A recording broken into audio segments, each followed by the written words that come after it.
రేవంత్ రెడ్డి గారికి ఆత్రం అనేది పెరిగిపోతున్నది. ఎందుకు అంటే తనని తన పార్టీని గెలిపించిన రైతుల మీద కక్ష సాధింపు చర్యలు అనేది చేస్తున్నాడు రేవంత్ రెడ్డి. తనని గెలిపించి తీసుకెళ్లి ముఖ్యమంత్రి పదవి మీద కూర్చోబెట్టిన రైతులని అరెస్టు చేపిస్తున్నాడు. మనందరం చూసినాము ఆదిలాబాద్ జిల్లాలో జరిగినటువంటి దారుణం. 11 మంది రైతులు వాళ్ళకి జరిగిన అన్యాయానికి వ్యతిరేకంగా రేవంత్ రెడ్డి శవయాత్ర తీసిర్రు అన్న కోపంతో 11 మంది రైతులని ఆదిలాబాద్ జిల్లాలో అరెస్ట్ చేసి తీసుకెళ్లి పోలీస్ స్టేషన్లో పడేశారు. కాకపోతే ఇందులో ఆదిలాబాద్ జిల్లా కాంగ్రెస్ ఇన్ఛార్జ్ అయినటువంటి మంత్రి సీతక్క గారి హస్తం కూడా ఉంది అని చెప్పేసి కొంతమంది అంటున్నారు. మరి అందులో ఎంత నిజం ఉందో లేదో మనకైతే తెలియదు. కాకపోతే సీతక్క గారు చెప్పడం వల్లనే ఈ రైతుల్ని అరెస్ట్ చేశారు. రైతులు చేసిన శవయాత్ర వల్ల కాంగ్రెస్ పార్టీ ఇజ్జత్ పోయింది, ఆ ఇజ్జత్ కాపాడుకోవడం కోసం అని చెప్పేసి ఈ 11 మంది రైతులని అరెస్ట్ చేశారు అని చెప్పేసి ఒక వదంతి అన్నది, ఒక మాటలు అనేవి వినిపిస్తున్నాయి. కాకపోతే నేను సీతక్క గారికి ఒక విషయం చెప్పాలి. ఏంటంటే అక్క, రైతులు చేసిన శవయాత్ర వల్ల ఇజ్జత్ పోయిందా పోలేదా అన్న సంగతి నాకైతే ఎరకలే. కానీ మీరు చెప్పిన ఏదైతే రుణమాఫీ ఉండేనో ఆ రుణమాఫీ చేయకుండా మీరు ప్రజలకి, రైతులకి చేసిన మోసం ఏదైతుందో ఆ మోసం వల్ల తప్పకుండా కాంగ్రెస్ పార్టీ ఇజ్జత్ అన్నది మొత్తం మంటలు కలిసిపోయింది. ఈ విషయాన్ని మీరు కూడా గుర్తించాలి, రేవంత్ రెడ్డి గారు కూడా తప్పకుండా గుర్తించాలి. ఇక రేవంత్ రెడ్డి గారు చేసినటువంటి మోసం ఏంటి? రైతు రుణమాఫీ. ఈ మోసం పేరే, ఈ సినిమా పేరే రైతు రుణమాఫీ. ఏంటి ఈ సినిమా అంటే, ఎలక్షన్లకి ముందు 70 లక్షల మంది రైతులు ఉన్నారు, వాళ్ళకి రుణమాఫీ చేయాలి అని చెప్పేసి చెప్పారు. మీరే లెక్కలు చెప్పారు. లెక్కలు చెప్పి ఎలక్షన్లలో అంటే మేము గెలిచి రాగానే డిసెంబర్ 9వ తారీఖు నేను సంతకాలు పెడతా, రైతులకి రుణమాఫీ అన్నది చేస్తా 2 లక్షల వరకు అని చెప్పేసి చెప్పిండు. ఎవరైతే రైతులు రుణాలు తీసుకోలేదో వాళ్ళు తక్షణమే వెళ్ళి రుణాలు తీసుకోండి అని చెప్పేసి చెప్పిండు రేవంత్ రెడ్డి.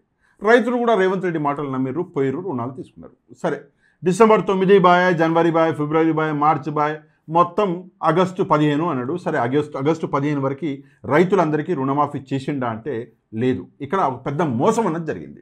ఏంటి ఆ మోసము అంటే, రైతు రుణమాఫీ 70 లక్షల మంది రైతులు ఉన్నారని చెప్పేసి మీరే ఒప్పుకున్నారు. కాకపోతే అందులో 3 దఫాలుగా కేవలం 22 లక్షల మంది రైతులకే, అది కూడా 17,933 కోట్ల రూపాయలు మాత్రమే మీరు చేసిన రుణమాఫీ. అసలు ఎంత చేయాలి అంటే 49,500 కోట్ల రూపాయలు రుణమాఫీ అనేది చేయాలి. ఎంత చేయాలి?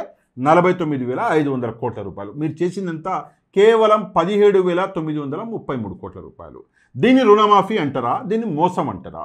మీరు రైతులలో ఏదో నలుగురిని చూసి కొంతమందిని వాళ్ళకి రుణమాఫీ చేసి మొత్తం రుణమాఫీ చేసేసినామని చెప్పేసి డైరెక్ట్గా ముఖ్యమంత్రి గారే చేతులు దులుపుకున్నాడు. మా రుణమాఫీ అయిపోయింది, 3 దఫాలు చేసేది మేము చేసేసినాం, అందరు రైతులకు చేసేసినామని చెప్పేసి చేతులు దులుపుకున్నాడు. కాకపోతే మీరు చేసిన రుణమాఫీ ఎంత అంటే కేవలం 40%. కేవలం 40%. ఇక్కడ చూసుకుంటే ఇంకా దారుణం. ఒకవేళ మీరు చెప్పిన లెక్కలే కరెక్ట్ అనుకుంటే 70 లక్షల మంది రైతులు ఉన్నారనుకుంటే ఆ 70 లక్షలలో మీరు చేసింది 22 లక్షల మందికి అనుకుంటే ఇంకా 48 లక్షల మందికి మీరు రుణమాఫీ అనేది చేయాలి.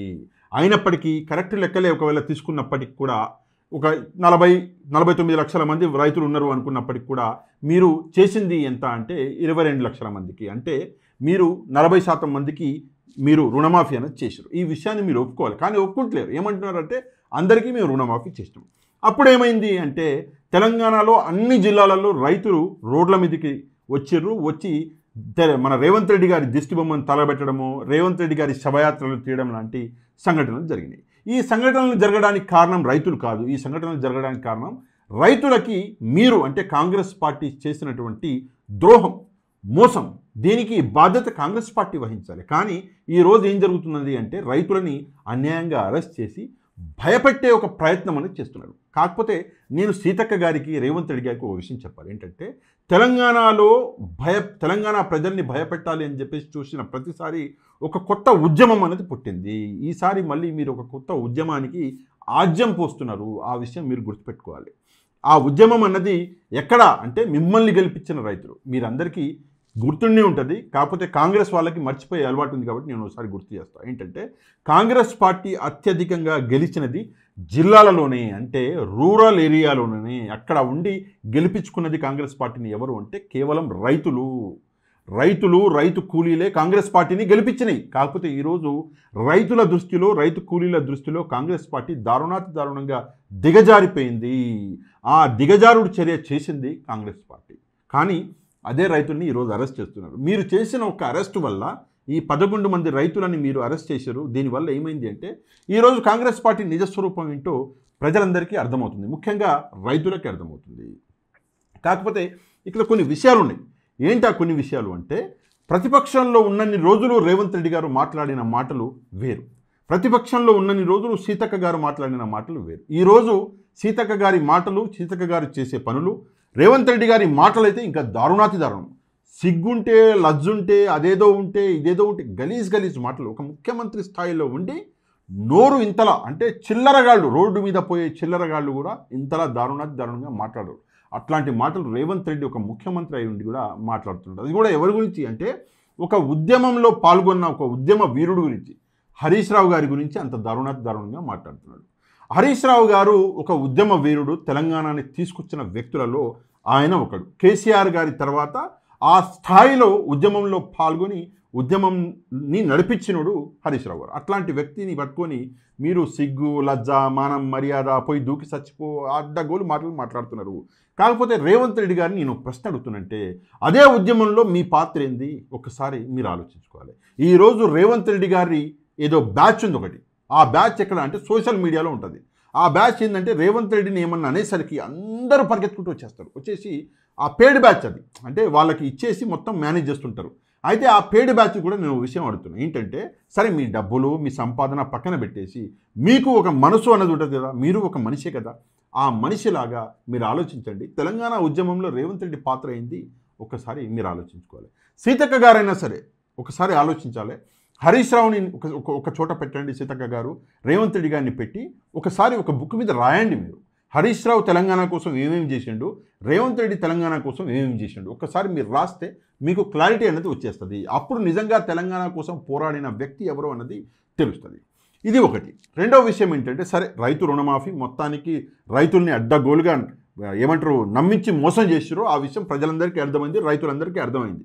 ఎందుకంటే క్లారిటీగా నెంబర్లు బయటకు వచ్చినాయి. ఇప్పుడు ఏమంటున్నారు అంటే, లేదు కొన్ని అవకతవకలు, కొన్ని విషయాలలో కొంచెం టెక్నికల్ ఇష్యూస్ వచ్చినాయి, ఇంకో 12,000 కోట్ల రూపాయలు మేము అదనంగా దీని మీద ఖర్చు పెడతాము అని చెప్పేసి ఒక మంత్రి గారు అనౌన్స్ చేసిండు. సరే, ఇక ఉన్న సిగ్గు ఊడిపోయిన తర్వాత ఇప్పుడు మీరు ఎంత పెట్టినా కూడా పోయేదేముంది. ఇప్పుడు మీరు పెట్టే 12,000 కోట్లు కూడా ఎవరు పెట్టినట్టు అంటే బీఆర్ఎస్ పార్టీ పెట్టినట్టు. బీఆర్ఎస్ పార్టీ కావాలని చెప్పేసి ప్రభుత్వం గల్లా పట్టుకుని చేపించినట్టు అవుతుంది. ఇప్పుడు ముందు మీరు చేయలేదు కదా, ఇప్పుడు బీఆర్ఎస్ పార్టీ చేపించింది, అందులో ఎట్లాంటి సందేహం లేదు. ఇంకో విషయము, మీరు ఇప్పుడు పవర్లోకి వచ్చి ఎన్ని రోజులు అయింది అంటే 9 నెలలు అయింది అనుకుందాం. 9 నెలలు అటు ఇటు 9 నెలలు అయింది. ఈ 9 నెలల్లో ఎంత విమర్శలకు గురవుతున్నారు అంటే, ఒక పార్టీ 9 ఏళ్ళు పవర్లో ఉన్నా కూడా ఇంత విమర్శలకు గురి అవ్వదు.